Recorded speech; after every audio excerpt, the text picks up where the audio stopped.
सगळे अंमली पदार्थ असतील, गुटख्याचा बार लावलेला होता, दारूच्या बाटल्या सापडलेल्या आहेत, अजून काही गोष्टी त्या ठिकाणी सापडलेल्या आहेत. मला वाटतं की तपासाचा हा भाग आहे. त्यांनी त्याला सांगायचं होतं की बाबा थोडंसं असं सांभाळा, असं होण्याची शक्यता आहे. मला वाटतं या गोष्टीला कुठे अर्थ नाहीये. जे झालंय ते आपण मान्य केलं पाहिजे. आपण असं आधीच कोणावर तरी आक्षेप घ्यायचा, जसं की जावयांना कडेवर घेतलं आणि त्यांना कुठेतरी नेऊन ठेवलं की ते असं कसं काय कोणी म्हणू शकतो? नाही, 5 महिला होत्या, 3 महिला होत्या, याच्याबद्दल मला काही कुठली माहिती नाही खरं म्हणजे.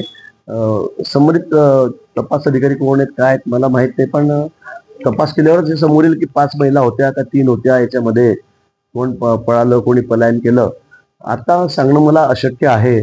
पण पार्टी सुरू होती हे तर आपण सांगता आहात, आणि असे सगळे अनावश्यक पदार्थ म्हणजे तिथे सगळे अंमली पदार्थ असतील, गुटख्याचा बार लावलेला होता, दारूच्या बाटल्या सापडलेल्या आहेत, अजून काही गोष्टी त्या ठिकाणी सापडलेल्या आहेत.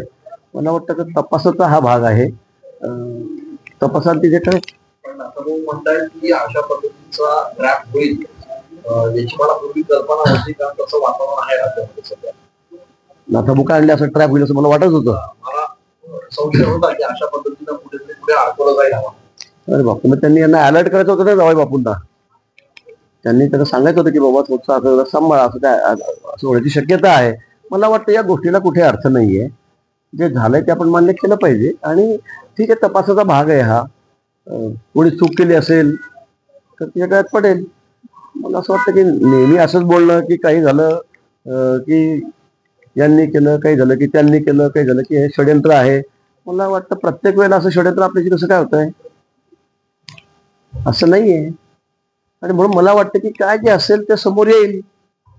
मग त्याच्यामध्ये काय काय त्या ठिकाणी काय काय जप्त केलंय, काय नाही, मग कोणी आयोजन केलंय, काय हे. आजकाल तर यंत्रणा सगळी इतकी सतर्क असते, म्हणजे इतकं अपडेट झालं की फोन नुसता घेतला तर त्यातून आपल्याला कळतं कोण कोणाशी बोलत नाही. 7-8 लोकांचे जर फोन जर तपासले तर कोणी कोणाला निरोप दिला, कोणी कोणाला बोलवलं, हे सगळं त्यात कळेल ना.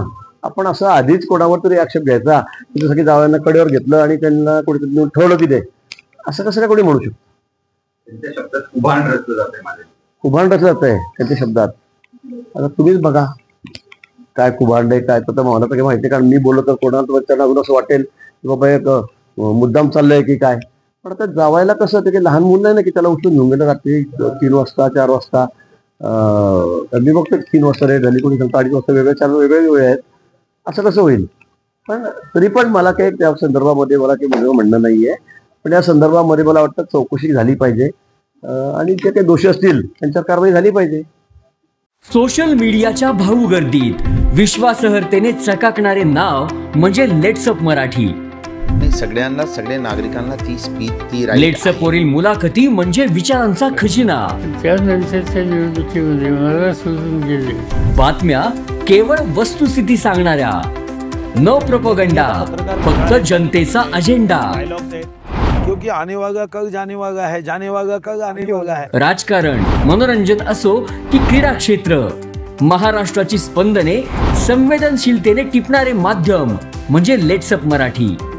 जगासोबत एक पाऊल पुढे राहण्यासाठी लेट्सअपचे ॲप, सोशल मीडिया आणि वेबसाईट सोबत कनेक्टेड रहा.